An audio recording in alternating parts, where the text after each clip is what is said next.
그 망해가는 회사에서 경호원 노릇하느니 우리 회사로 와요. 연봉 3배에 차도 줄게. 그리고 당신 어머니의 재미있는 비밀도 알려줄 수 있는데. 유라 회장님, 관심은 감사합니다만 저는 된장찌개가 입에 맞아서 배신 냄새나는 비싼 음식은 소화가 안 될 것 같네요. 그 돈 아껴서 변호사나 고용해 두세요. 곧 필요하게 될 테니까. 안녕하세요. 편안한 노후 구독자 여러분. 인생의 깊은 울림과 따뜻한 이야기를 나누는 편안한 노후입니다. 구독과 좋아요, 알림 설정은 저희에게 큰 힘이 됩니다. 잠시 시간을 내어 꼭 눌러주시면 더 좋은 이야기로 보답하겠습니다. 진심으로 감사합니다.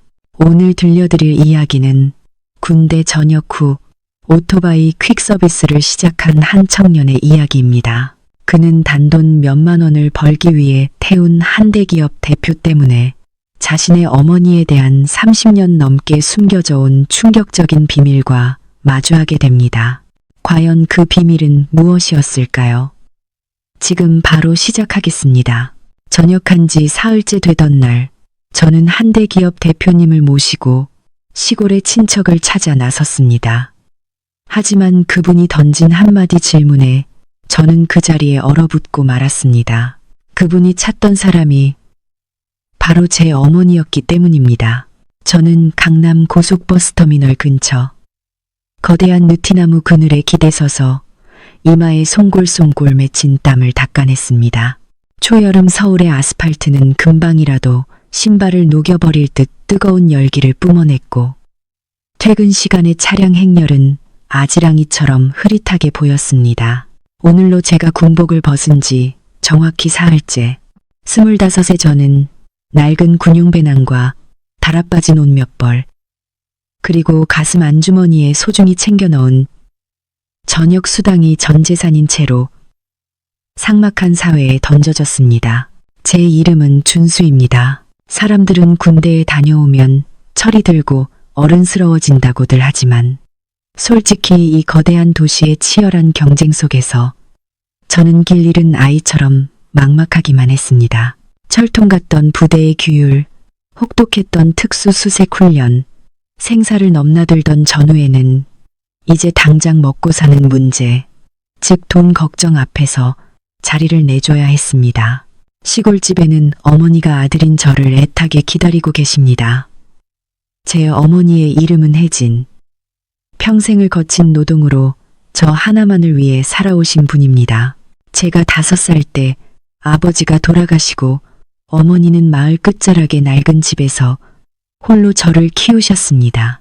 제가 군에 있는 2년 동안 어머니는 허리병이 점점 심해졌음에도 단 한 번의 신음소리 없이 죽으로 끼니를 때우며 버티셨습니다. 저는 집에 이틀 머물다 약값이라도 벌어보겠다는 생각으로 서둘러 서울로 올라왔습니다. 낡은 오토바이로 퀵서비스를 시작한 것이죠. 잠시 오토바이를 세우고 물 한 모금 마시려던 찰나 길 건너편 포장마차에서 우르르 몰려온 사내들이 저를 향해 다가왔습니다. 선두에는 검게 그을린 피부에 팔뚝 가득 용문신을 한 거구의 남자가 있었습니다. 그의 뒤로는 험상궂은 인상의 청년 서너 명이 당장이라도 저를 잡아먹을 듯한 눈빛으로 따라붙었습니다. 이 구역을 장악한 퀵서비스 조폭들이었습니다. 며칠간 저는 일부러 그들의 구역을 피해 멀리서 일했지만 제 존재 자체가 그들에게는 눈엣 가시였나 봅니다. 거구의 남자가 턱을 치켜들며 걸걸한 목소리로 말했습니다. 어이, 신입, 여기 룰도 모르고 장사해? 어디서 굴러먹던 놈이야. 저는 옷깃을 여미며 최대한 침착하게 그리고 공손하게 대답했습니다. 형님들, 시골에 계신 어머니 약값 좀 벌려고 잠시 일하는 겁니다. 이 나무 그늘에서 잠시 쉬는 것뿐이니 형님들 일 뺏을 생각 없습니다. 거구의 남자는 코웃음을 치며 제게 다가와 술과 담배 냄새가 뒤섞인 숨을 내뿜었습니다. 일을 하려면 자릿세를 내야지. 여기서 계속 일하고 싶으면 50만 원 내놔. 보호비라고 알지? 돈 없으면 꺼지든가. 우리 손 더러워지기 전에 50만 원. 그들에게는 하룻밤 술값일지 모르지만 저와 어머니에게는 어머니의 한 달치 약값이자 모든 생계비였습니다. 주먹이 절로 쥐어졌지만 이성을 붙잡고 참아야 했습니다. 문제를 일으키고 싶지 않았습니다. 정말 돈이 없습니다, 형님. 한 번만 봐주십시오. 제 말이 채 끝나기도 전에 거구의 남자는 제가 손에 들고 있던 헬멧을 땅바닥으로 거칠게 내리쳤습니다. 그가 으르렁거렸습니다. 돈도 없는 새끼가 여기서 버티겠다고? 야, 저놈한테 세상 무서운 줄 알려줘라. 그 말이 떨어지기 무섭게 뒤에 있던 놈들이 소매에서 쇠 파이프를 꺼내 들고 달려들었습니다.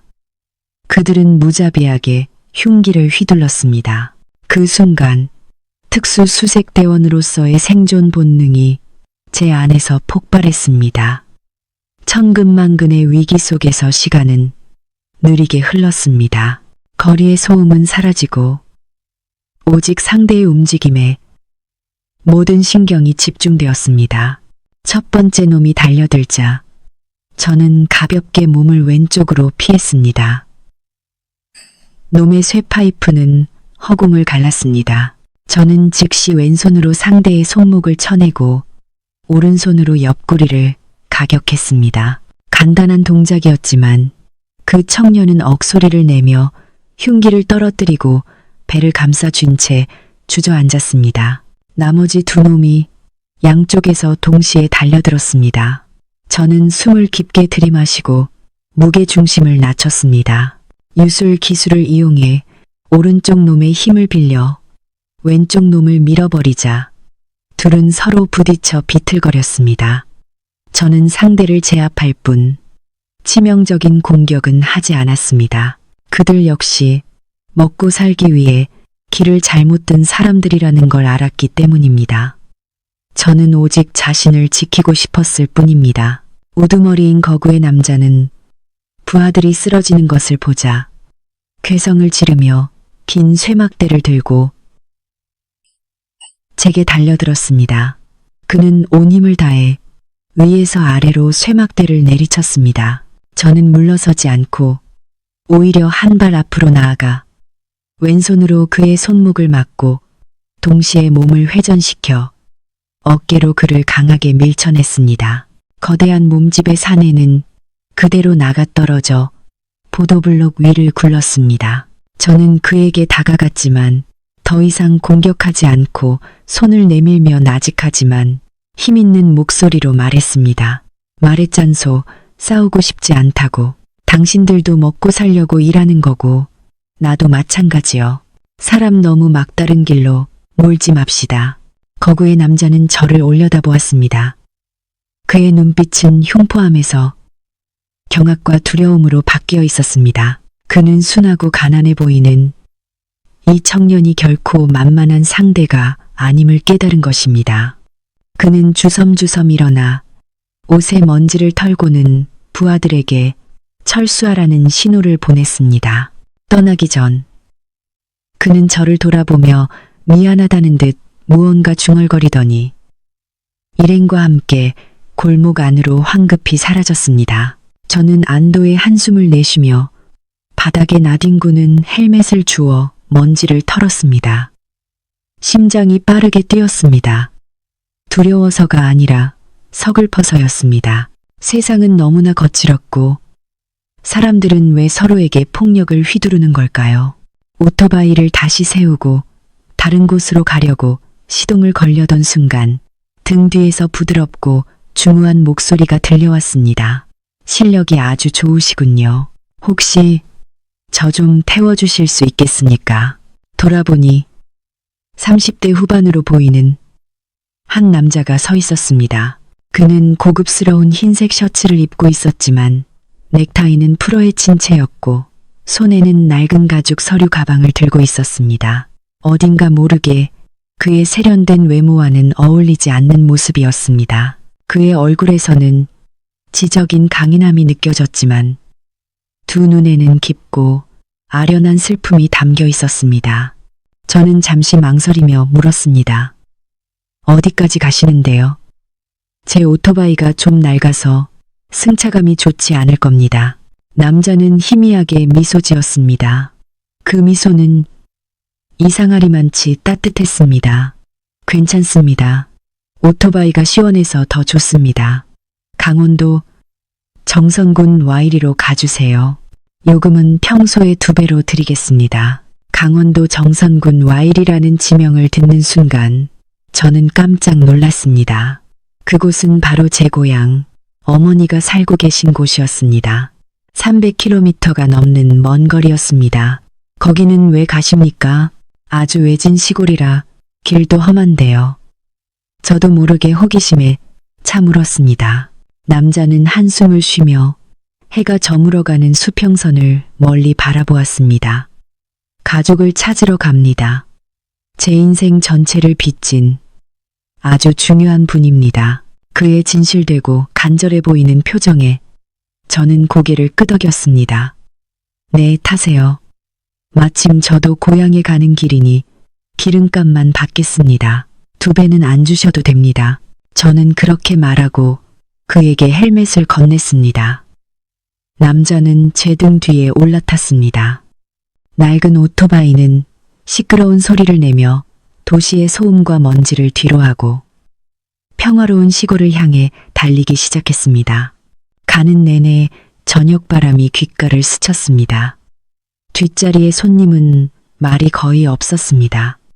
가끔 길가의 풍경에 대해 무심한 듯 몇 마디 물을 뿐이었습니다. 하지만 백미러를 통해 본 그의 모습은 초가집과 황금빛으로 물든 눈을 보며 이상할 정도로 깊은 감동에 젖어 있었습니다.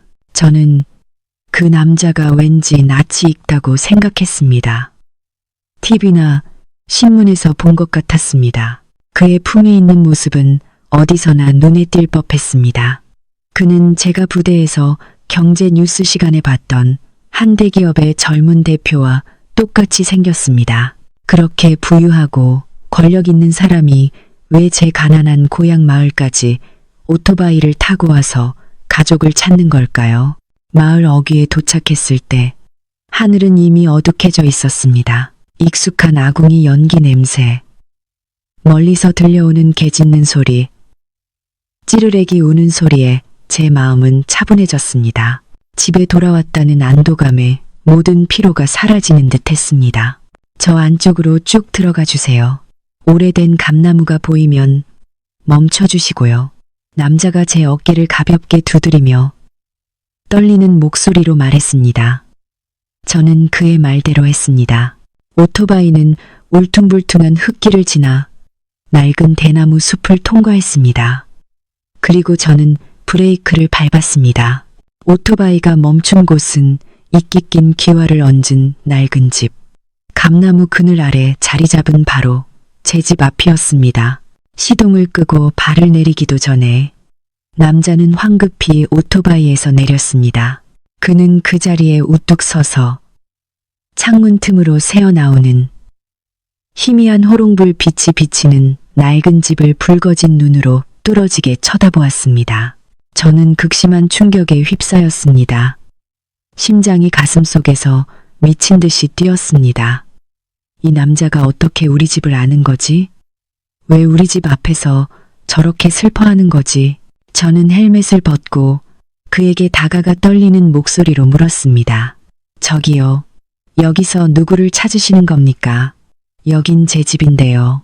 남자는 저를 한 번, 그리고 집을 한 번 번갈아 보았습니다. 그의 목소리는 억눌린 감정으로 가득 차 있었습니다. 여기가 자네 집이라고? 그럼 이 집에 사는 분, 성함이 혹시 혜진이 아닌가? 저는 무의식 중에 고개를 끄덕였습니다. 네, 저희 어머니 성함이 혜진입니다. 낯선 손님은 비틀거리며 쓰러질 것 같았습니다. 그는 왼손으로 심장이 뛰는 가슴을 부여잡았고 눈물이 뺨을 타고 흘러내리기 시작했습니다. 그는 더 이상 아무 말도 하지 않고 낡은 나무 대문을 지나 마당으로 빠르게 걸어 들어갔습니다. 저는 머릿속에 수만 가지 질문을 떠올리며 황급히 그의 뒤를 따랐습니다. 저는 오토바이를 노란 호박꽃이 만발한 담벼락 구석에 세웠습니다. 어스름한 저녁 햇살 아래 어머니와 제가 사는 집은 낡고 고요한 모습이었습니다. 초라한 3칸짜리 기와집, 회벽은 벗겨져 붉은 벽돌이 드러나 있었지만 이상하게도 황량하거나 차가운 느낌은 전혀 들지 않았습니다. 민혁이라는 이름의 그 낯선 손님은 마당 한가운데에 못 박힌 듯 서 있었습니다. 그는 서둘러 안으로 들어가지 않고 솜씨 좋게 엮은 대나무 울타리부터 길게 늘어선 감나무, 그리고 낡은 멍석으로 가려진 낮은 처마까지 집 안팎을 천천히 둘러보았습니다. 도시 사람이 이런 시골집을 보면 불편해하거나 최소한 초라하다고 생각할 텐데 민혁은 달랐습니다. 그의 눈에는 동정심이 아닌 마치 위대한 예술 작품을 감상하는 듯한 경애와 감탄이 서려 있었습니다. 그는 검고 윤이 나는 마루 기둥으로 천천히 다가가 길고 하얀 손가락으로 거친 나뭇결을 부드럽게 쓰다듬었습니다. 준수 씨, 그의 목소리는 낮고 낯설게 들렸습니다. 혹시 눈치챘습니까? 이 집은 재료는 비록 보잘것없지만 그 비율이 건축학적으로 완벽에 가깝습니다. 저는 어리둥절했습니다. 네, 저희 집이 가난해서 그냥 있는 재료로 대충 지은 겁니다. 저 기둥은 아버지가 옛날에 세우신 거고 저 처마는 어머니가 햇볕 가리려고 직접 엮으신 건데요. 민혁은 고개를 저으며 슬프지만 존경심 가득한 미소를 지었습니다. 아닙니다. 햇빛의 방향을 보세요. 이 처마의 기울기는 여름의 뜨거운 햇볕은 막아주면서도 겨울의 따뜻한 햇살은 집안 가득 들어오게 설계되어 있습니다. 저 감나무는 남동쪽에 심어 나쁜 바람은 막고 시원한 바람만 집으로 들이죠. 호박 넝쿨, 빗물바지통, 자갈 깔린 오솔길까지 모든 것이 풍수지리와 건축의 황금 비율을 따르고 있습니다. 이건 정말 뛰어난 감각과 실력을 가진 사람만이 해낼 수 있는 일입니다. 저는 충격에 빠졌습니다. 25년을 이 집에서 살면서 그저 이웃의 답답한 시멘트 집보다 시원하고 편안하다고만 생각했지. 그가 말하는 심오한 원리가 숨어 있을 줄은 꿈에도 몰랐습니다. 평생 땅만 파고 살아온 우리 어머니가 황금 비율이나 건축을 어떻게 알 수 있단 말입니까? 민혁은 저를 돌아보았습니다. 그의 눈은 강렬한 희망으로 빛났습니다. 이 집을 설계한 분은 평범한 농부가 아닐 겁니다. 그분의 영혼은 매우 아름답고 섬세하지만 동시에 억눌린 상처로 가득 차 있겠죠. 그의 말은 제 안에 예민한 무언가를 건드렸습니다. 생각해보니 어머니는 정말 남달랐습니다. 가난했지만 결코 남루하지 않았습니다. 어머니의 기운 옷들은 항상 색의 조화가 잘 맞았습니다. 슬플 때면 어머니는 종종 나뭇가지로 땅바닥에 기이한 그림을 그리곤 했습니다. 어릴 때는 그냥 낙서라고 생각했지만 지금 돌이켜보면 그것들은 마치 건축 스케치 같았습니다. 무슨 일을 하시기에 그런 걸 잘 아십니까? 저도 모르게 물었습니다. 의심이 싹트기 시작했습니다. 민혁은 한숨을 쉬며 손목에 값비싼 시계를 풀어 주머니에 넣었습니다. 마치 자신의 화려한 신분을 벗어던지고 이 공간에 스며들고 싶다는 듯이 저는 건축가이자 아름다움을 파는 사업가입니다. 민혁이 슬픈 목소리로 대답했습니다. 제 아버지도 천재적인 건축가셨습니다. 평생 완벽한 설계, 즉 한때 마음을 나눈 지기와 함께 스케치했던 꿈의 집을 찾아 헤매셨죠. 하지만 불의의 사고로 두 눈을 잃으셨고 그 설계도는 영원히 미완성으로 남았습니다. 그는 잠시 말을 멈추고 감정을 억누르려는 듯 마른 침을 삼켰습니다. 지난 30년간 아버지는 어둠 속에서 사셨지만 그 지기에 대한 기억과 그녀의 건축 철학만큼은 단 한순간도 잊지 않으셨습니다. 아버지는 제게 말씀하셨죠. 가장 보잘것없는 재료로 가장 평온한 안식처를 만들 수 있는 여인을 찾아라. 그 사람이 바로 내 인생의 잃어버린 조각이다. 라고요. 저는 온몸에 소름이 돋았습니다.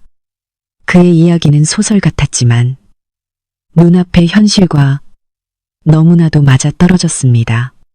그럼 저희 어머니가 그분이라고 생각하시는 겁니까? 제가 떨리는 목소리로 물었습니다. 민혁은 직접 대답하는 대신 조개 껍데기와 작은 대나무 조각으로 만든 풍경이 걸린 창가로 다가갔습니다. 저녁 바람이 불자 풍경은 맑고 경쾌한 소리를 냈습니다. 준수 씨, 아십니까? 이 풍경은 매우 복잡한 음양 공명 원리에 따라 만들어졌습니다. 보통 사람이라면 그냥 예쁘게 엮었겠지만 이것을 만든 분은 각 대나무의 길이를 계산해서 사람의 마음을 치유하는 멜로디를 창조해낸 겁니다. 아버지는 고통스러운 악몽 속에서도 항상 이 풍경 소리를 찾으셨습니다. 바로 그때 부엌에서 마른 체구의 한 여인이 걸어 나왔습니다. 바로 제 어머니였습니다. 어머니는 낡은 갈색 몸챔 바지를 입고 반백이 된 머리는 소박한 나무 비녀로 단정하게 묶어 올린 모습이었습니다. 손에는 텃밭에서 막 따온 상추 바구니가 들려 있었습니다. 준수야, 왔구나. 왜 마당에 계속 서 있니? 어머니의 따뜻하고 익숙한 목소리에 저는 생각의 흐름에서 퍼뜩 깨어났습니다. 하지만 민혁은 달랐습니다. 그의 온몸이 그대로 굳어버렸습니다.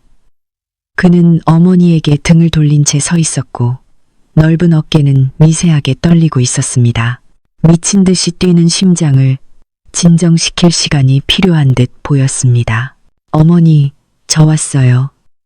손님 한 분 모시고 왔어요. 저는 어머니께 다가가 상추 바구니를 받아들며 말했습니다. 어머니는 고개를 들어 세월의 침침해진 눈으로 저녁 어스름 속에 등 돌리고 서 있는 낯선 남자를 바라보았습니다. 웬 손님이냐? 내 군대 친구니? 어서 들어와서 물 한잔 하라고 해라. 방금 보리차 끓여놨는데. 민혁이 천천히 돌아섰습니다. 그 순간 세상이 멈춘 것 같았습니다. 처마 밑에 희미한 백열등 불빛이 그의 얼굴을 비추었고 감정에 젖어 흐릿해진 그의 강인한 윤곽이 드러났습니다. 그는 어머니를 쳐다보지 않았습니다. 그는 어머니의 머리에 꽂힌 나무 비녀를 보고 있었습니다. 그 비녀는 연필 모양으로 섬세하게 깎여 있었습니다. 건축을 하는 사람들, 특히 같은 과거를 공유한 사람만이 그 의미를 알아볼 수 있는 증표였습니다. 어머니는 그 자리에 얼어붙었습니다. 손에 들고 있던 바구니가 땅으로 떨어졌고 파릇파릇한 상추가 붉은 흙바닥 위로 흩어졌습니다. 어머니는 민혁을 뚫어지게 쳐다보았고 입술은 무언가 말하려는 듯 떨렸지만 소리가 나오지 않았습니다. 어머니는 그가 누구인지 몰랐지만 그의 눈빛, 그의 분위기는 30년 넘게 가슴 깊이 묻어두었던 그 남자와 너무나도 닮아 있었습니다. 민혁이 한 걸음 다가섰습니다. 그의 목소리는 터져 나오는 감정에 갈라져 있었습니다. 그가 수천 번 연습했을 그 한마디는 내뱉는 순간에도 고통으로 가득 차 있었습니다. 아주머니, 혹시 오래전 시냇가 옆에 집 그림을 그려 상우라는 이름의 건축학도에게 선물하셨던 분 맞으십니까? 민혁의 질문은 고요한 저녁 하늘에 내리친 마른 벼락과도 같았습니다. 어머니는 비틀거렸고 얼굴은 핏기 하나 없이 창백해졌습니다. 어머니는 기둥에 기대서야 겨우 몸을 가눌 수 있었습니다. 마당에 흩어진 파릇파릇한 상추들처럼 제 마음도 온통 헝클어졌습니다. 평생 밭일만 아시던 우리 어머니, 그런 어머니가 지금 온몸을 사시나무 떨듯 떨며 서 있었습니다. 저는 황급히 상추 바구니를 주워들고 어머니의 어깨를 부축했습니다. 앙상한 어깨는 얼음장처럼 차가웠습니다. 어머니, 왜 그러세요? 저분 아세요? 저는 걱정스럽게 물으며 어머니를 쳐다보았습니다. 어머니는 대답하지 않았습니다. 어머니는 여전히 민혁을, 아니, 그의 등 뒤에 펼쳐진 30년 전의 아득한 기억을 바라보고 있었습니다. 눈에는 눈물이 그렁그렁했지만 입술을 굳게 깨물어 울음을 참고 있었습니다. 민혁은 여전히 그 자리에 인내심 있고 정중한 태도로 서 있었습니다. 그는 품 안에서 코팅된 낡은 흑백 사진 한 장을 꺼냈습니다. 그는 다가와 두 손으로 공손히 사진을 어머니 앞에 내밀었습니다. 아주머니, 이 사진을 자세히 봐주세요. 아버지께서 두 분의 첫 스케치라고 하셨습니다. 앞이 보이지 않게 된 후에도 아버지는 이걸 목숨처럼 간직하셨습니다. 저는 호기심에 곁눈질로 사진을 보았습니다. 빛바랜 사진 속에는 목탄으로 그린 작은 시냇가, 연목조 주택의 스케치가 있었습니다. 자유롭고 부드러운 필지였지만 구도는 놀랍도록 정교했습니다. 저를 소름 돋게 한 것은 그림 속 집의 구조가 지금 우리가 사는 이 초라한 집의 배치와 매우 흡사하다는 점이었습니다. 낮은 처마, 바람을 막아주는 감나무, 마당 앞에 호박 넝쿨까지 그림 한쪽 구석에는 나와 함께 꿈을 지어갈 상우에게라는 단정한 글씨가 쓰여 있었고 그 옆에는 갈대 모양의 작은 서명이 있었습니다. 그 서명을 본 어머니는 더 이상 감정을 억누르지 못했습니다. 어머니는 손으로 입을 막았고 주름진 손가락 사이로 눈물이 터져 나왔습니다. 자네는 어머니의 목소리가 갈라졌습니다. 저는 민혁입니다. 상우 씨의 아들입니다. 민혁이 흐느끼며 대답하고는 마당 한가운데에 그대로 무릎을 꿇었습니다. 아버지께서 아주머니를 찾아달라고 부탁하셨습니다. 아주머니를 찾지 못하면 죽어도 눈을 감지 못하실 거라고 하셨습니다. 눈앞의 광경에 제 머릿속은 혼란으로 가득 찼습니다. 상우, 건축가, 설계도, 그 모든 단어는 우리 가족의 가난한 삶과는 너무나도 거리가 멀었습니다. 저는 제가 평생을 다 안다고 생각했던 어머니를 바라보았습니다. 평범한 시골 안악내의 거친 외모 뒤에 어머니는 이토록 찬란하고 비극적인 과거를 숨기고 계셨던 것입니다. 어머니는 떨리는 손으로 민혁의 머리를 만지려다 마치 자신이 그를 더럽힐까 두려운 듯 황급히 손을 거두었습니다. 어머니는 고개를 돌리며 서글픈 목소리로 말했습니다. 자네가 사람을 잘못 찾아왔네. 나는 남편 일찍 여의고 홀로 자식 키운 가난한 시골 늙은이야. 그림 같은 건 그릴 줄도 모르네. 어서 돌아가게. 아닙니다. 민혁이 고개를 들었습니다. 그의 목소리는 단호했습니다. 과거는 부정하실 수 있어도 아주머니의 재능은 부정하실 수 없습니다. 이 집, 아주머니가 가꾸신 모든 것이 가장 확실한 증거입니다. 아버지께서 말씀하셨습니다.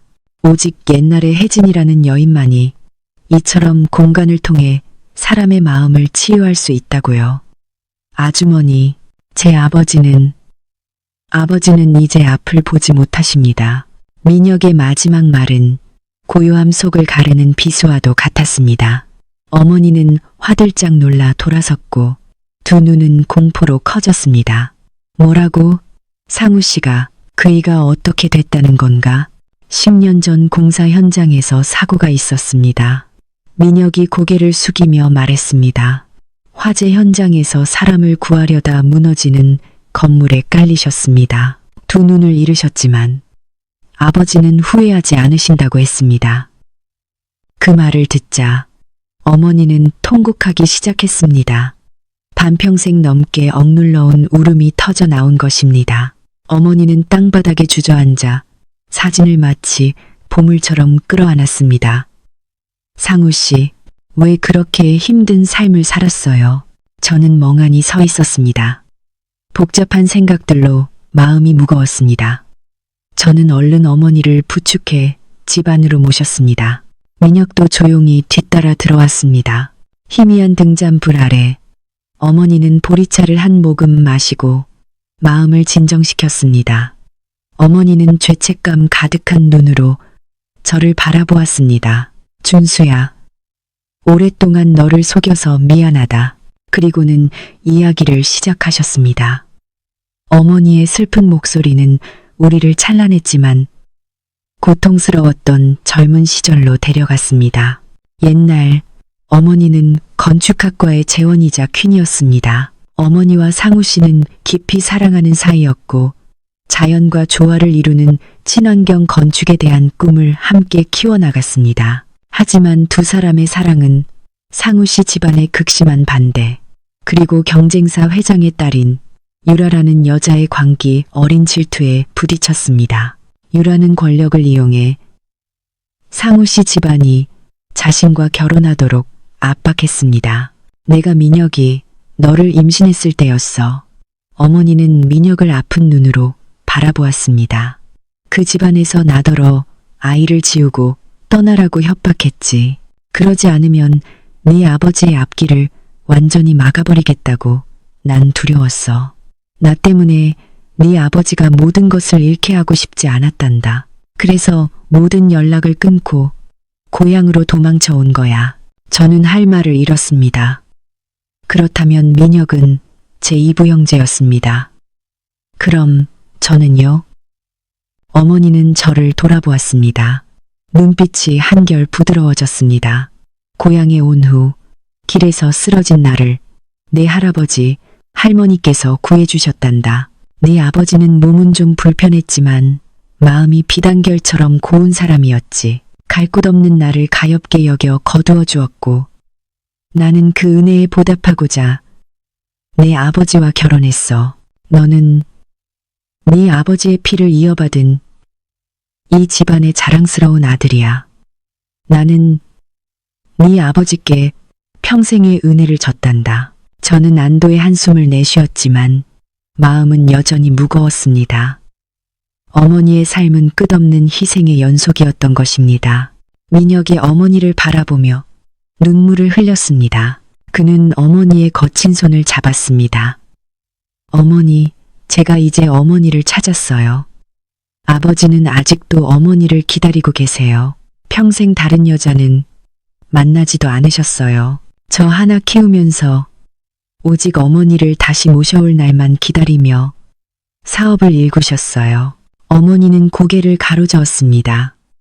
안 된다, 아들아. 지금 내 꼴을 보렴. 이렇게 늙고 초라한 내가 어떻게 그 사람 곁에 설 수 있겠니? 그 집안 사람들을 어떻게 다시 보고 또 유라라는 그 여자는 가만히 있지 않을 거야. 걱정 마세요. 민혁이 어머니의 손을 꽉 잡았습니다. 그의 눈빛은 확신으로 가득 찼습니다. 이제 제가 있습니다. 저는 A건설의 대표입니다. 어머니를 지킬 힘이 충분합니다. 그리고 지금 어머니의 도움이 절실히 필요합니다.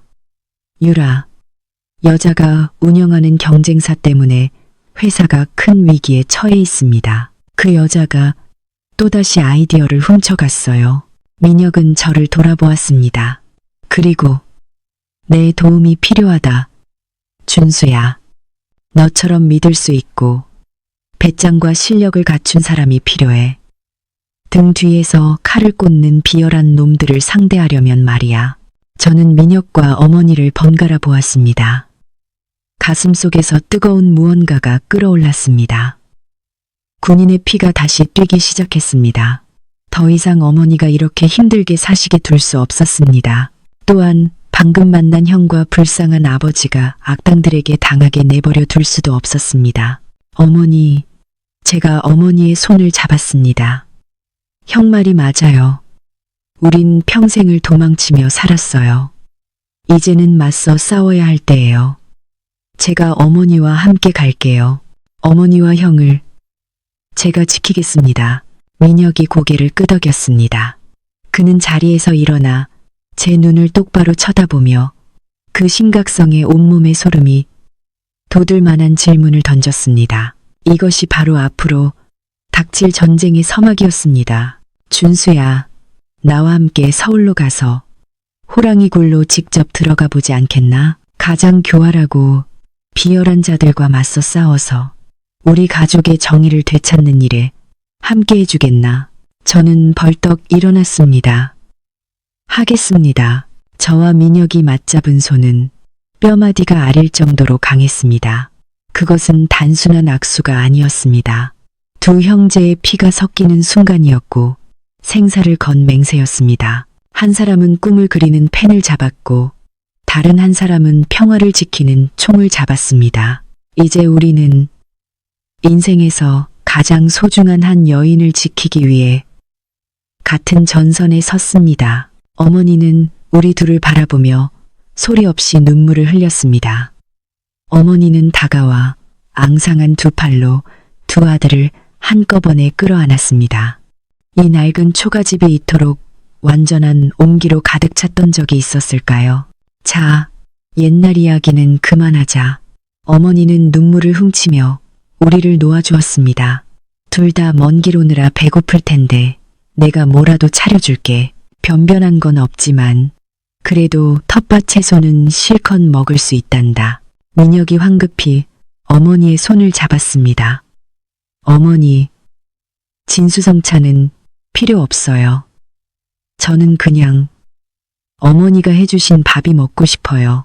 지난 32년간 세상의 온갖 맛있는 음식을 다 먹어봤지만 단 한 번도 맛있다고 느낀 적이 없어요. 그의 말에 제 코끝이 찡해졌습니다.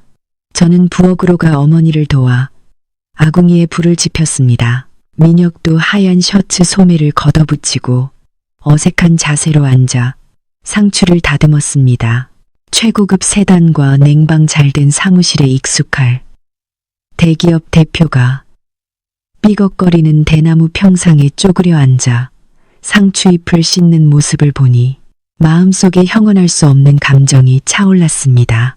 부와 가난, 사회적 지위의 격차는 사라지고 오직 따뜻한 형제애만이 남았습니다. 그날 저녁 식사는 희미한 등잔불과 창문으로 쏟아지는 달빛 아래에서 이루어졌습니다. 낡은 목반 위에는 데친 상추와 된장, 뚝배기에 보글보글 끓는 된장찌개, 그리고 제가 점심때 구워놓은 고등어 몇 조각이 전부였습니다. 민혁은 김이 모락모락 나는 밥그릇을 들었습니다. 그는 밥을 크게 한 숟갈 뜨고 상추를 된장에 푹 찍어 입에 넣었습니다. 그러다 갑자기 그는 목이 맨 듯 밥그릇을 내려놓고 얼굴을 두 손에 파묻은 채 어린아이처럼 흐느끼기 시작했습니다. 너무 맛있어요, 어머니. 왜 이렇게 맛있죠? 세상 풍파를 다 겪은 어른의 울음소리는 너무나도 서글펐습니다. 어머니는 깜짝 놀라 그의 등을 쓰다듬었습니다. 내 아들, 가엾어라. 천천히 먹으렴. 이제 엄마가 여기 있으니 평생이라도 밥 해줄게. 민혁은 붉어진 눈으로 어머니를 올려다보며 감정에 북받쳐 갈라진 목소리로 말했습니다. 어머니, 아세요? 집에서 아버지도 항상 혼자 식사하세요. 앞이 안 보이시니 불도 켜지 않으시고요. 텅 빈 저택은 늘 칠흑같이 어두워요. 아버지는 요리사가 차려준 음식을 드시면서도 항상 중얼거리세요. 옛날에 혜진이가 끓여주던 된장찌개 한 그릇만 먹을 수 있다면 죽어도 여한이 없겠다라고요. 저는 그런 아버지를 보면서 가슴이 찢어지는 것 같았어요. 민혁의 이야기를 들으며 어머니는 또다시 눈물을 흘렸습니다. 어머니는 떨리는 손으로 고등어 살을 발라 민혁의 밥그릇에 놓아주었습니다. 내가 네 아버지와 너에게 큰 죄를 지었다. 내일 너희를 따라 서울로 가서 그 사람에게 밥을 해줘야지. 이제 더는 도망치지 않을 거야. 그날 밤 우리 세모자는 마루에 앉아 보리차를 마셨습니다. 민혁이 현재 상황에 대해 자세히 설명하기 시작했습니다. 준수야, 민혁이 저를 보며 심각한 표정으로 말했습니다. 어머니를 서울로 모시는 일은 절대적으로 비밀에 붙여야 해. 비건설의 유라 회장. 그 여자의 정보망은 어디에나 깔려 있어. 어머니가 살아 돌아왔다는 걸 알면 아버지와 만나지 못하도록 무슨 짓이든 할 거야. 저는 날카로운 눈빛으로 고개를 끄덕였습니다. 형, 걱정 마. 난 특수수색대 출신이야. 미행을 따돌리고 위장하는 방법은 잘 알아. 내일 아침 큰 길로 가지 않을 거야. 강변 새길을 따라 국도로 나간 다음 형이 부른 차가 아니라 시외버스를 탈 거야. 민혁은 감탄한 눈으로 저를 보았습니다. 좋아, 내 계획대로 하자. 서울에 도착하면 내가 어머니와 너를 위해 최고급 보안시설을 갖춘 주상복합 아파트에 머물게 할게. 모든 것을 공개하기 전까지 우리 가족의 저택과는 완전히 분리된 안전한 곳이야. 어머니는 옆에서 듣고 계시다가 간간히 걱정스러운 한숨을 쉬었지만 두 아들의 단호한 모습을 보며 점차 안정을 찾아갔습니다. 어머니는 방으로 들어가 낡은 나무 괴짝에서 보퉁이 하나를 꺼내셨습니다. 그 안에는 낡은 몸점 바지 몇 벌과 민혁이 돌려준 연필 모양 비녀, 그리고 3년간 땅속에 묻어두었던 찹쌀 동동주 한 항아리가 들어있었습니다. 이 술은 네가 장가갈 때 쓰려고 담가둔 건데 상우 씨에게 가져다 줘야겠다. 옛날에 그 사람이 내가 직접 담근 동동주를 참 좋아했거든. 소박한 시골 선물을 정성껏 챙기는 어머니의 뒷모습을 보며 제 마음이 저려왔습니다. 평생을 희생하며 살아온 우리 어머니가 이제 원치도 않았던 재벌가의 전쟁터로 향하고 있었습니다. 오직 사랑과 책임감 때문에. 동틀 무렵 대나무 잎에 새벽 이슬이 맺혀 있을 때 우리는 조용히 집을 나섰습니다. 저는 25년간 정들었던 집을 마지막으로 돌아보며 문을 굳게 잠갔습니다.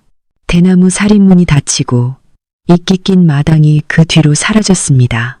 가요 어머니, 가요 형. 저는 배낭을 고쳐 메고 나직이 말했습니다. 민혁은 어머니를 부축했고 저는 뒤에서 주위를 경계했습니다. 세 사람의 그림자가 고요한 시골 마을의 짙은 안개 속으로 조용히 사라졌습니다. 사람들로 붐비는 시외버스를 타고 고향을 떠나는 길. 민혁은 어머니의 손을 꼭 잡고 있었고 저는 바깥쪽 자리에 앉아 끊임없이 주위를 살폈습니다. 버스는 비포장도로를 지날 때마다 덜컹거렸지만 우리 세 사람은 그런 육체적 피로 따위는 신경 쓰지 않았습니다. 버스가 절반쯤 달렸을 때 민혁이 조용히 어머니를 불렀습니다. 어머니, 저는 항상 궁금했어요.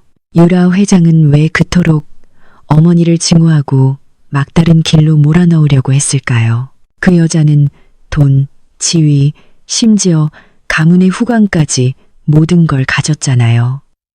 왜 이미 패배를 인정하고 떠난 사람을 그냥 내버려 두지 않았을까요? 어머니는 한숨을 쉬며 먼지 낀 차창 밖으로 시선을 던졌습니다. 마치 30년 전의 과거를 들여다보듯 그건 그 여자가 가장 간절히 원했던 것을 단 한 번도 갖지 못했기 때문이란다. 바로 내 아버지 설계의 영혼을 말이다. 저는 앞자리에서 고개를 돌려 한마디도 놓치지 않으려 귀를 기울였습니다. 어머니는 과거 자신과 상우 씨 그리고 유라가 모두 같은 건축학과 학생이었다고 말씀하셨습니다. 상우 씨는 건축이란 무생물의 콘크리트 덩어리가 아니라 인간이 평온을 찾는 공간이어야 한다고 믿는 천재였습니다. 반면 유라는 거대 건설사 회장의 딸로 아름답고 오만하며 원하는 것은 무엇이든 손에 넣어야 직성이 풀리는 여자였습니다. 유라는 내 아버지를 사랑했지만 그건 소유욕에 가까운 끔찍한 사랑이었지. 하지만 내 아버지는 나를 선택했어. 가진 것이라곤 섬세한 손재주와 통하는 마음뿐인 시골뜨기였던 나를. 어머니가 말을 이었습니다. 우리는 함께 친환경 주택과 마음을 치유하는 정원에 대한 스케치를 그려나갔지. 내 아버지는 항상 말했어. 유라는 돈을 벌기 위해 집을 그리지만 혜진이는 사람이 살기 위해 집을 그린다라고. 비극은 그해 열린 전국 건축 설계 공모전에서 시작되었습니다. 상우 씨와 어머니는 보금자리라는 이름의 공동 작품을 출품했습니다. 그것은 두 사람의 첫 정신적 자녀이자 모든 열정이 담긴 작품이었습니다. 질투심에 불탄 유라는 돈으로 심사위원들을 매수하려 했지만 상우 씨의 재능이 너무나 뛰어나 실패했습니다. 시상식 전날 밤이었어. 어머니는 주먹을 꽉 쥐었습니다. 유라가 나를 찾아왔지. 그리고는 가짜 진단서를 내밀며 내가 전염병에 걸렸다고 허위 사실을 퍼뜨려 퇴학시키겠다고 협박했어. 동시에 내 아버지가 계속 나를 만나면 자기 집안의 힘을 이용해 그의 건축가 인생을 완전히 끝장내버리겠다고 했지. 비열한 인간. 저는 참지 못하고 욕설을 내뱉었습니다. 피가 거꾸로 솟는 것 같았습니다. 민혁은 입술을 굳게 다물었습니다. 그리고요. 어머니, 그때 나는 어렸고 뱃속에 너를 가졌다는 사실을 아무에게도 말하지 못한 상태였어. 나 때문에 내 아버지의 빛나는 미래가 망가질까봐 두려웠지. 하지만 가장 고통스러웠던 건 협박이 아니었어. 어머니는 목이 맨 목소리로 말했습니다.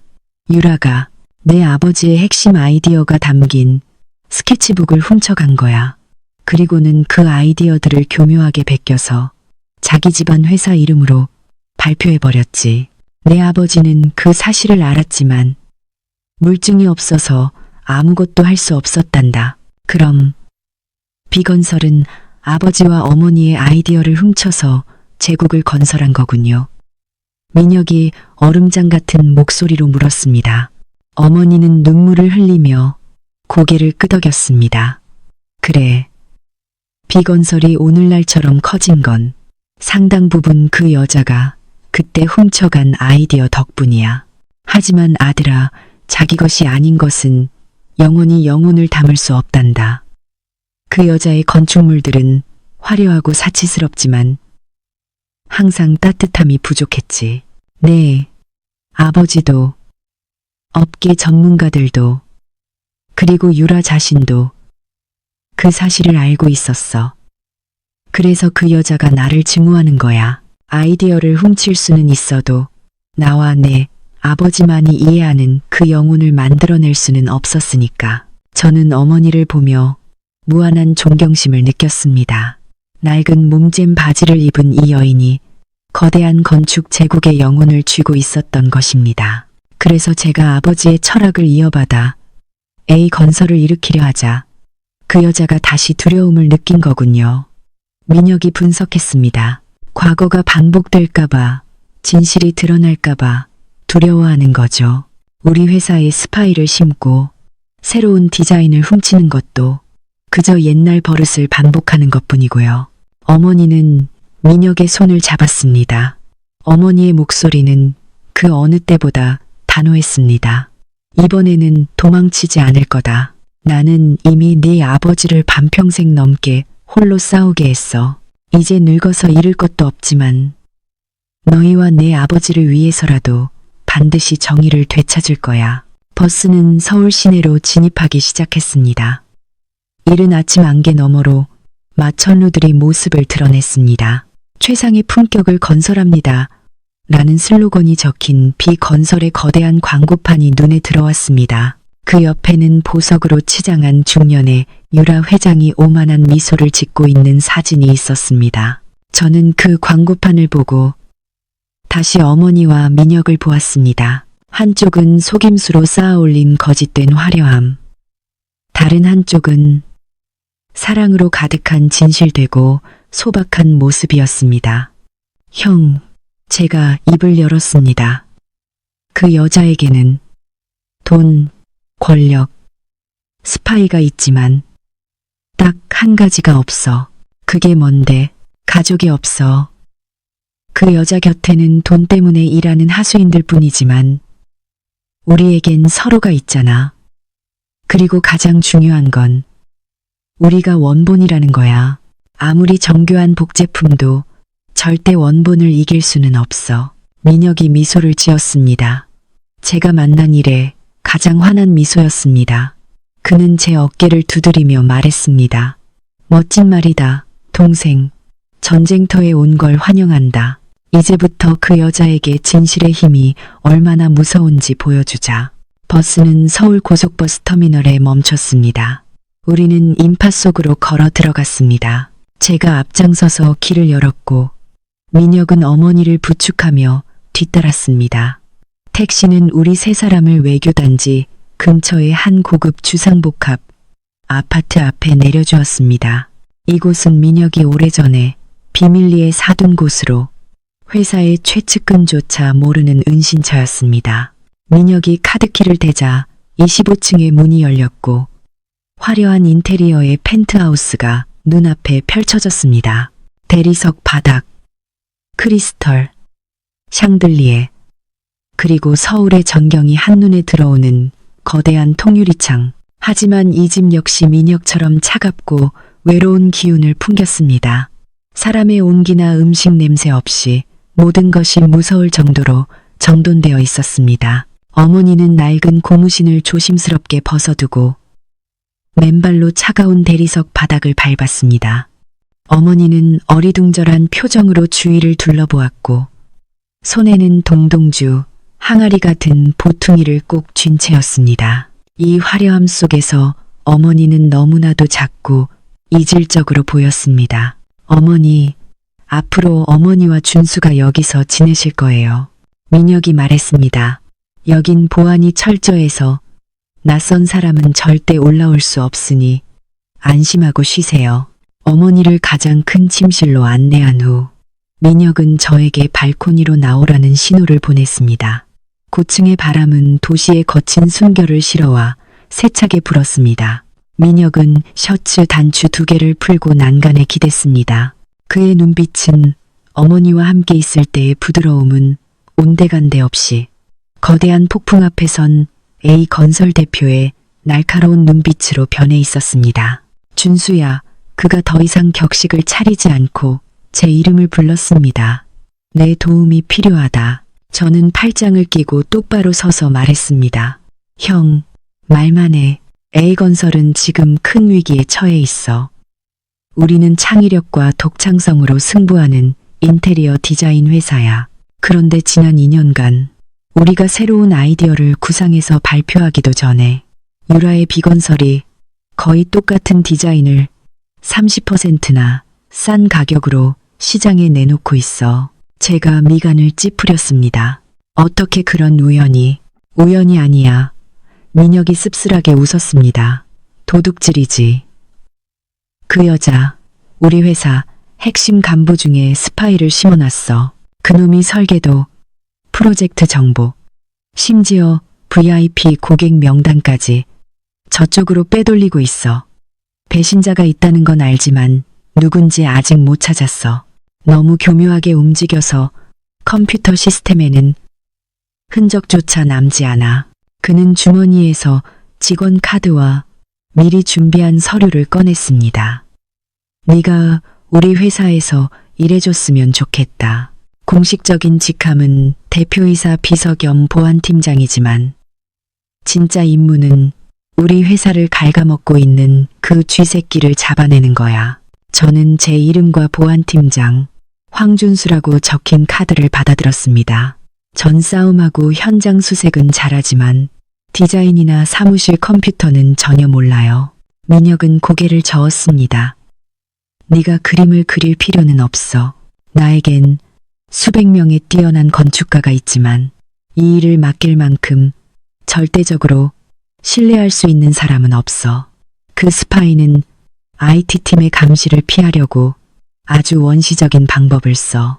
개인 휴대폰으로 화면을 찍거나 손으로 정보를 베껴 적는 식으로 말이야. 일반적인 CCTV로는 잡아낼 수 없지만 너 같은 특수수색대원의 눈은 그걸 찾아낼 수 있을 거야. 저는 민혁의 의도를 이해했습니다. 군대에서 우리는 평범함 속에 숨겨진 비정상적인 것들을 찾아내는 훈련을 받았습니다. 불안한 눈빛, 갑자기 바뀐 습관, 카페에서의 은밀한 만남 같은 것들, 그것이 바로 제 전문 분야였습니다. 그리고 한 가지 더. 민혁의 목소리가 낮아졌습니다. 유라 회장은 사업적으로만 방해하는 게 아니야. 최근에 익명의 협박 문자를 계속 받고 있고 지난달에는 내 차에 브레이크 선이 잘려 있었어. 다행히 출발 전에 발견했지. 그 여자는 국제 리조트 입찰이 있기 전에 나를 죽여서 시장을 독차지하려는 거야. 그 말을 듣자 제 안에 피가 끓어올랐습니다. 제 형의 화려한 겉모습 뒤에 이토록 위태로운 삶이 숨겨져 있었던 것입니다. 과거에 부모님의 행복을 앗아간 것도 모자라 이제는 형의 목숨까지 빼앗으려 하다니. 알겠어. 제가 단호하게 고개를 끄덕였습니다. 그 일 내가 맡을게. 내일 아침부터 형이랑 같이 출근할 거야. 반드시 그 스파이놈을 찾아내고 형을 안전하게 지킬게.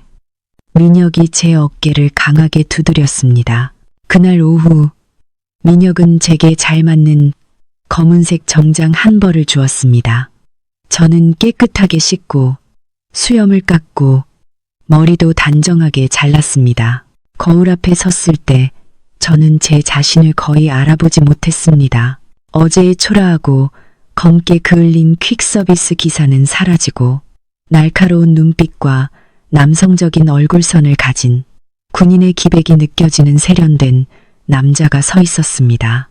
어머니는 1시간이나 걸려 겨우 사용법을 익힌 인덕션 앞에서 저녁을 준비하고 계셨습니다. 정장 입은 제 모습을 보시더니 어머니는 그 자리에 멈춰서서 눈시울을 붉히셨습니다. 준수야, 이렇게 입으니까 내 아버지 젊었을 때랑 똑같구나. 저는 어머니를 안아드렸습니다. 어머니, 저 형이랑 일하러 가는 거예요. 집에 계시는 동안 아무 걱정 마세요. 일 안정되면 아버지 모시고 올게요. 서울에서의 첫 저녁 식사. 차가운 대리석 식탁 위에는 김이 모락모락 나는 제육볶음과 된장찌개가 놓여 있었습니다. 고향의 맛이 이 차가운 아파트를 따뜻하게 데워주었습니다. 민혁은 저와 일 얘기를 나누며 밥을 아주 많이 먹었습니다. 그는 제게 회사 건물 구조도와 주요 인물 명단을 보여주었습니다. 저는 군작전 지도를 외우듯 모든 것을 빠르게 머릿속에 입력했습니다. 그날 밤 저는 푹신한 침대에 누웠지만 잠을 이룰 수 없었습니다. A건설의 본사 건물은 서울 중심부에 위풍당당하게 서 있었습니다. 이토록 화려한 곳에 들어와 본 것은 처음이었습니다. 어색한 넥타이를 매만지며 안으로 들어서자 수십 명의 세련된 직원들이 민혁에게 허리 숙여 인사했습니다. 그들은 제게 호기심과 경계심이 뒤섞인 눈초리를 보냈습니다. 누구지? 경호원인가? 하는 수군거림이 들렸지만 저는 개의치 않고 모든 얼굴과 몸짓을 빠르게 훑었습니다.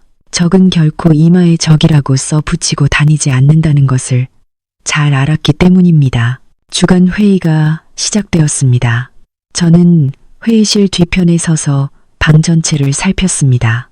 민혁이 저를 새 보안팀장이라고 소개하자 회의실은 술렁였습니다. 금태 안경을 쓴 중년 남자가 불만 섞인 목소리로 말했습니다. 대표님, 여긴 창의력이 생명인 곳인데 이렇게 감시하는 사람이 있으면 누가 영감을 얻겠습니까? 그는 김 팀장, 회사의 크리에이티브 디렉터였습니다. 제가 한 발 앞으로 나서며 말했습니다. 김 팀장님, 예술에는 자유가 필요하지만 기업에는 생존이 필요합니다. 지난 몇 년간 우리 회사의 자유로운 아이디어들이 경쟁사 책상으로 날아갔습니다. 제 임무는 여러분의 노력이 도둑맞지 않도록 지키는 것입니다. 자신의 작품을 사랑하는 사람이라면 반대하지 않겠죠. 혹시 저는 말을 끊고 그의 눈을 똑바로 쳐다보았습니다. 이 방에 정보를 빼돌려서 이득을 보는 사람이 있는 게 아니라면요. 김 팀장은 당황한 듯 시선을 피했습니다. 회의가 진행되는 동안 저는 김 팀장의 비서인 박 대리의 수상한 행동을 포착했습니다. 그는 책상 밑에서 휴대폰을 만지작거리며 계속 회의 화면과 휴대폰을 번갈아 보고 있었습니다. 회의 내용을 실시간으로 보고하고 있는 것이 분명했습니다. 회의가 끝나고 저는 민혁에게 말했습니다. 범인은 김 팀장 혹은 그의 조수인 박 대리야. 박 대리가 방금 회의 내용을 밖으로 빼돌렸어. 건물 CCTV에 접근할 권한을 줘. 내가 직접 설치한 카메라로 감시해야겠어. 그날 오후 저는 회사 곳곳의 사각지대에 초소형 카메라를 설치하기 시작했습니다. 흡연구역, 탕비실 구석, 그리고 김 팀장의 사무실까지. 디자인실을 지나갈 때 박 대리가 복사기 앞에서 주위를 살피더니 서류 뭉치를 재킷 안에 급히 숨기는 것을 목격했습니다. 저는 그 순간을 휴대폰으로 촬영해 증거로 남겼습니다. 바로 그때 낯선 번호로 전화가 걸려왔습니다. 새로 온 보안팀장 황준수 씨 맞죠? 차갑지만 달콤한 여자의 목소리였습니다. 나 유라예요. 그 망해가는 회사에서 경호원 노릇하느니 우리 회사로 와요. 연봉 3배의 차도 줄게. 그리고 당신 어머니의 재미있는 비밀도 알려줄 수 있는데 그녀는 저를 회유하는 동시에 협박하고 있었습니다. 저는 차갑게 대답했습니다. 유라 회장님, 관심은 감사합니다만 저는 된장찌개가 입에 맞아서 배신 냄새 나는 비싼 음식은 소화가 안 될 것 같네요. 그 돈 아껴서 변호사나 고용해 두세요. 곧 필요하게 될 테니까. 저는 단호하게 전화를 끊었습니다. 그녀가 제게 공식적으로 선전포고를 한 것입니다. 그로부터 사흘 후 A건설을 뒤흔드는 큰 사건이 터졌습니다. 유라의 B건설이 우리가 막 완성한 호숫가 빌라 프로젝트의 디자인을 언론에 공개한 것입니다. 디자인은 99% 똑같았지만 가격은 20%나 저렴했습니다. 고객은 우리에게 아이디어 도둑이라며 계약을 취소했습니다. 민혁은 절망에 빠져 머리를 쥐어뜯었습니다. 저는 그의 어깨를 잡으며 말했습니다. 형, 진정해. 프로젝트 하나를 잃는 건 아프지만 쥐새끼를 못 잡으면 회사를 전부 잃게 될 거야. 형은 그냥 좌절한 척하고 있어. 쥐 잡는 건 내가 할게. 저는 비밀 감시 카메라 영상을 돌려보았습니다. 어제 저녁 박 대리가 사무실에 혼자 남아 민혁의 컴퓨터 화면에 떠 있는 설계도를 휴대폰으로 몰래 촬영하는 장면이 고스란히 찍혀 있었습니다. 하지만 이것만으로는 부족했습니다. 저는 거래 현장을 덮쳐야 했습니다. 다음 날 점심, 저는 박 대리를 미행했습니다. 그는 회사 근처의 한적한 카페에서 검은 헬멧을 쓴 남자와 접선했습니다. 저는 도청 장비를 이용해 그들의 대화를 녹음했습니다. 여기 호숫가 빌라 원본 파일이야. 회장님이 입금은 하셨나? 당연하지. 근데 이건 시작일 뿐이야. 다음 타겟은 국제 리조트 프로젝트다. 성공하면 20억을 주시겠대. 20억, 그 엄청난 액수에 박 대리의 얼굴이 탐욕으로 번들거렸습니다. 저는 증거를 가지고 민혁에게 돌아갔습니다. 형, 쥐새끼를 잡았어. 그리고 유라가 다음엔 뭘 원하는지도 알아냈어. 민혁은 녹음 내용을 듣고 분노했지만 저는 그를 말렸습니다. 지금 박 대리를 잡는 건 우리가 지는 거야. 우리는 이 미끼를 이용해서 유라를 잡을 거야. 형, 우리 연극 한 편 하자. 진짜 설계도와 유라에게 줄 가짜 설계도를 만드는 거야. 치명적인 함정이 숨겨진 가짜 설계도를 이게 치게, 이게 치제. 적의 계략을 역이용하는 작전이 시작되었습니다. 민혁은 사무실에서는 화려하지만 결함투성이인 가짜 리조트 설계도를 그리는 척했고 진짜 설계도는 밤마다 우리 아파트에서 어머니와 함께 만들었습니다. 아들아, 이 지역은 바닷바람이 거세니 유리벽 대신 대나무를 이용한 돛 모양의 벽을 세우는 게 어떻겠니? 어머니의 아이디어는 천재적이었습니다. 저는 회사에서 보안을 강화하며 박 대리를 압박했습니다. 그는 제 감시가 심해질수록 더 조급하고 허술해졌습니다.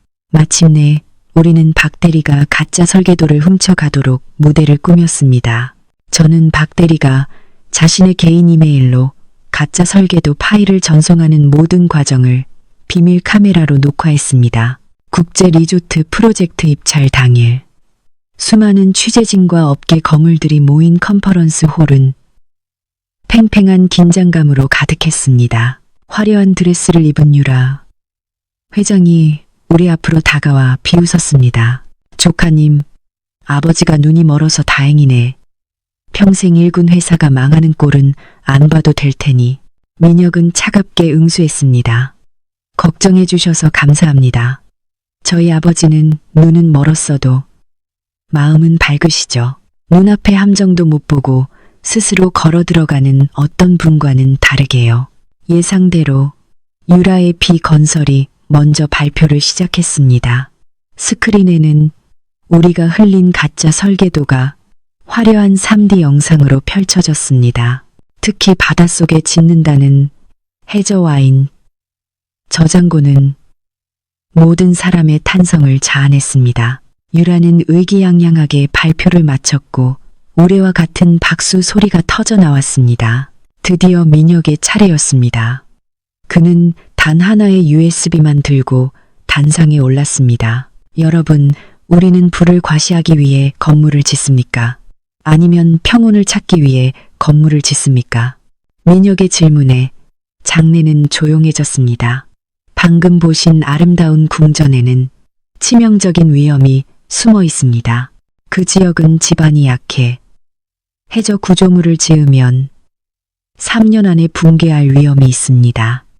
민혁이 데이터와 지질 분석 자료를 화면에 띄우자 유라의 얼굴은 하얗게 질렸습니다. 그리고 이것이 A건설의 대답입니다. 민혁이 붉은 천을 걷어내자 대나무와 스마트 유리를 이용한 거대한 돛 모양의 아름다운 건축 모형이 드러났습니다. 저는 이것을 한국의 혼, 바다를 품다라고 부릅니다. 장내에서는 경탄의 소리가 터져 나왔습니다. 바로 그 순간 회의장 문이 열리고 경찰들이 들이닥쳤습니다. 저는 이미 모든 증거를 경찰에 넘긴 상태였습니다. 박 대리는 공포에 질려 도망치려 했지만 저는 단숨에 그를 제압했습니다. 끝났어. 연극은 막을 내렸다고. 궁지에 몰린 박 대리는 유라를 가리키며 모든 것을 실토했습니다. 저 여자가 시켰어요. 돈으로 나를 매수했다고요. 모든 것이 언론의 카메라 앞에서 폭로되었습니다. 유라는 비명을 지르며 끌려나갔고 프로젝트의 발주처 회장은 민혁에게 다가와 악수를 청했습니다. 축하합니다. 민 대표님. 당신의 놀라운 디자인과 정직함에 감동했습니다. A건설을 우리의 파트너로 선정하겠습니다. 다시 한번 박수 소리가 터져 나왔습니다. 이번에는 진심 어린 존경이 담긴 박수였습니다. 민혁과 저는 수많은 사람 앞에서 서로를 힘껏 끌어안았습니다. 우리가 해냈어. 동생. 네, 형. 우리가 이겼어요. 아버지와 어머니가 정말 자랑스러워 하실 거예요. 우리는 승리자의 모습으로 회의장을 빠져나왔습니다. 민혁은 차 안에서 어머니에게 전화를 걸었습니다. 어머니, 저 민혁이에요. 저녁 준비해 주세요. 오늘 준수랑 일찍 들어갈게요. 그리고 예쁜 옷도 준비해 주세요. 오후에 아버지 모시러 갈 거예요. 전화기 너머로 30년의 기다림 끝에 터져나온 어머니의 행복한 울음소리가 들려왔습니다. 우리가 아파트에 도착했을 때 어머니는 30년 전 상우 씨가 선물했다는 낡은 비단 한복을 곱게 차려입고 우리를 기다리고 있었습니다. 얘들아, 나 이렇게 입으니 이상하지 않니? 민혁은 어머니의 손을 잡으며 말했습니다. 세상에서 가장 아름다우세요, 어머니. 아버지는 분명 이 한복을 기억하실 거예요. 상우 씨의 저택은 언덕 위에 고요하게 자리 잡고 있었습니다. 어머니는 문 앞에서 차마 발을 떼지 못했습니다. 나 너무 늙고 추해졌어. 그 사람이 실망하면 어떡하지? 아니에요. 어머니, 아버지는 마음으로 어머니를 보실 거예요. 저택 안은 어두웠고 상우 씨는 낡은 소파에 홀로 앉아 있었습니다. 발소리를 듣고 그가 고개를 들었습니다. 민혁이냐, 혹시 혜진이 소식은? 그는 차마 말을 잇지 못했습니다. 민혁이 아버지 곁에 무릎을 꿇었습니다. 아버지, 저 이겼어요. 그리고 아버지와의 약속도 지켰습니다. 어머니가 조심스럽게 안으로 들어섰습니다. 공기 중에 퍼지는 은은한 계피향. 상우 씨의 온몸이 굳어졌습니다. 그는 천천히 검은 안경을 벗었고 초점 없는 두 눈에서 뜨거운 눈물이 흘러내렸습니다. 이 향기, 그의 목소리가 부서졌습니다. 혜진, 당신, 맞소? 어머니는 더 이상 참지 못하고 그에게 달려가 무릎을 꿇고 그의 다리를 끌어안았습니다. 네, 저예요. 상우 씨, 제가 돌아왔어요. 두 사람은 서로를 부둥켜 안고 30년의 세월을 뛰어넘어 오열했습니다. 저와 민혁은 그 모습을 보며 조용히 눈물을 훔쳤습니다. 그날 밤 10년 만에 저택의 모든 불이 켜졌습니다. 어머니는 손수 된장찌개를 끓였고 우리는 모두 식탁에 둘러 앉았습니다. 앞을 보지 못하는 상우 씨를 위해 어머니는 정성껏 생선 가시를 발라주었습니다. 저는 깨달았습니다. 세상에서 가장 위대한 건축은 수천억짜리 리조트가 아니라 바로 가족이라는 것을. 희생이라는 기초 위에 신뢰라는 벽을 쌓고 사랑이라는 지붕을 얹은 집. 그로부터 1년 후 설날 아침이 밝았습니다. 차갑던 저택은 이제 웃음소리와 맛있는 음식 냄새로 가득 찼습니다. 거실에서는 상우 씨와 어머니가 정답게 만두를 빚고 계셨습니다. 한국의 혼, 바다를 품다 리조트는 세계적인 명소가 되었고 A건설은 업계 최고의 자리에 올랐습니다. 민혁이 어머니께 첫 수익금이 담긴 봉투를 내밀었지만 어머니는 손을 저으며 말씀하셨습니다. 돈은 무슨, 너희 둘 다 이제 장가갈 생각이나 해라. 준수 너는 26, 민혁이 너는 33인데 내년 설에는 예쁜 며느리들 데려와야 한다. 온 가족이 한바탕 웃음을 터뜨렸습니다. 저녁 식사 후 우리는 마루에 앉아 멀리서 터지는 불꽃놀이를 구경했습니다. 민혁이 말했습니다. 준수야, 우리가 처음 만난 날 기억나? 그때 형이 널 그냥 지나쳤다면 우린 아마 평생 서로를 모르고 살았겠지. 상우 씨가 조용히 입을 열었습니다. 그게 바로 인연이란다. 세상은 공평해서 악이 잠시 이기는 것처럼 보여도 마음속에 빛을 간직하고 기다리면 반드시 새벽은 온단다.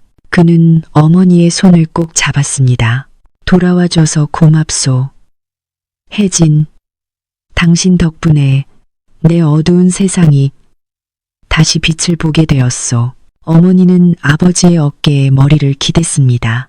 밤하늘에 피어나는 화려한 불꽃이 우리 가족의 눈 속에서 반짝였습니다. 저는 깨달았습니다. 앞으로 어떤 폭풍우가 몰아쳐도 이 집은 세상에서 가장 안전하고 따뜻한 안식처가 되어줄 것이라는 것을. 구독자 여러분, 오늘 이야기는 여기까지입니다. 여러분의 마음에도 가족이라는 따뜻한 불빛이 항상 함께하기를 바랍니다. 편안한 노후였습니다. 감사합니다.